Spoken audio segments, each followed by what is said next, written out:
Welcome back to Mass Appeal. It's almost pepper season, but what do you do when those peppers go on sale and they're at bargain basement prices? Well, Claire Morenon from the Communities Involved in Sustaining Agriculture, or CISA, is here to tell us how to make our own roasted red peppers. Thanks for joining us today. Thanks for having me. It's an easy process, and the rough part is if you buy in the glass jar those roasted red peppers, they're pretty expensive. Right. So we're going to make them very inexpensively because about this time of year, in a month or so, those peppers are going to be abundant, local, and cheap. Right, exactly.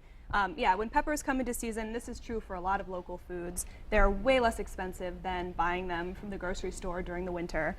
So you can do a little bit of home food preservation when they're in season and inexpensive, and then you can enjoy them all year. So we're going to roast some red peppers. Actually, some of them are purple, but it's the same idea. These are, ripe, colored peppers. I've never seen peppers that look like this before. What a gorgeous color that is. They're gorgeous. Yeah, they look a little less gorgeous once they're roasted, but that's okay. We noticed that during the process. Yeah, that's all right. Now, if you have the grill fired up, you can do it outside, but if you have a grill pan, you can do it right inside too. Right. Basically, the idea is that you're sort of charring the skin and you're exposing the peppers to high direct heat. So you can do it on a grill pan, you can do it on a grill, which is how our sort of example peppers were done.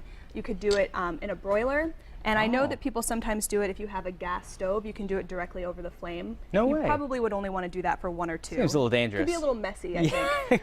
So we just put them on there? Yep, you don't have to do anything. Just wash them, and you can put them on whole. I'm hoping this is hot enough to actually cook them. And you dry them off first, right? Yeah. I mean, what you want is the heat to be high enough that any water would cook off pretty quickly. And it doesn't seem like there's any oil or grease on the pan, too. Yeah, we don't need to oil them. So this is all, fat-free, more or less. Yeah. Right, and you can store them. You can cook them, or you can use oil on the far end, but you don't need to use oil in order to roast them. Well, let's move on to the next step while these start roasting. So once they've roasted, they look a little bit like this. Right.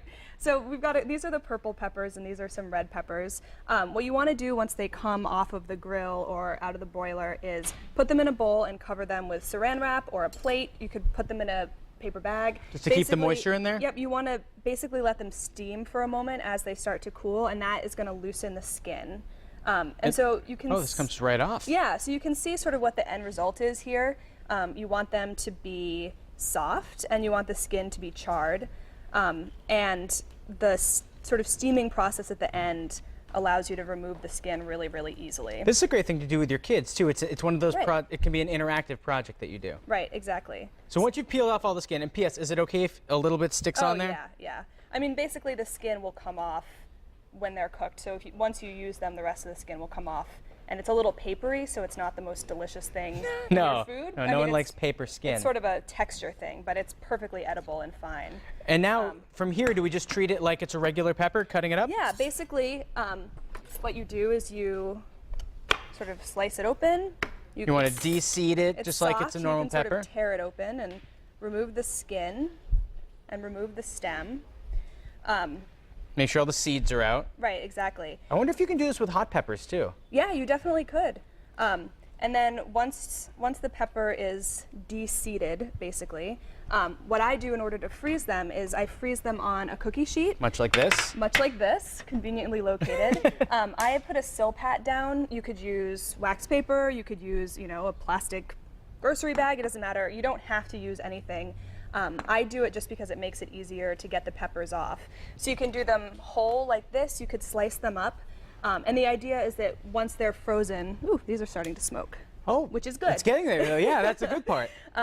The idea is that you can just remove them from the cookie sheet, put them in a labeled plastic freezer bag, and then they're going to be easy. You can grab handfuls. You don't have to defrost the whole block. So that's the benefit of freezing them like this. Now, Claire, unfortunately, we're out of time, but I'd love for you to tell us real quickly about CISA. It's your 20th anniversary, and you have these great food challenges going on. Right. So for the whole year of our 20th anniversary, we're doing local hero challenges, and people can sign up on our website to find out what they are. They're just sort of free, fun ideas for ways that people can eat more local food, engage more with the local food system, and in August we're doing a challenge encouraging people to try new food preservation techniques. And for more information, it's buylocalfood.org, is that right? Buylocalfood.org, that's hey, right. Speaking of local, check out these flowers over here. They're from DeRocher Florist. Every week they deliver to us absolutely beautiful flowers. So we have some beautiful flowers, we have some beautiful peppers, which you'll be eating soon, Claire. Thank you. It's a pleasure to have you here today. I can't wait to dig in. Yeah, thank you.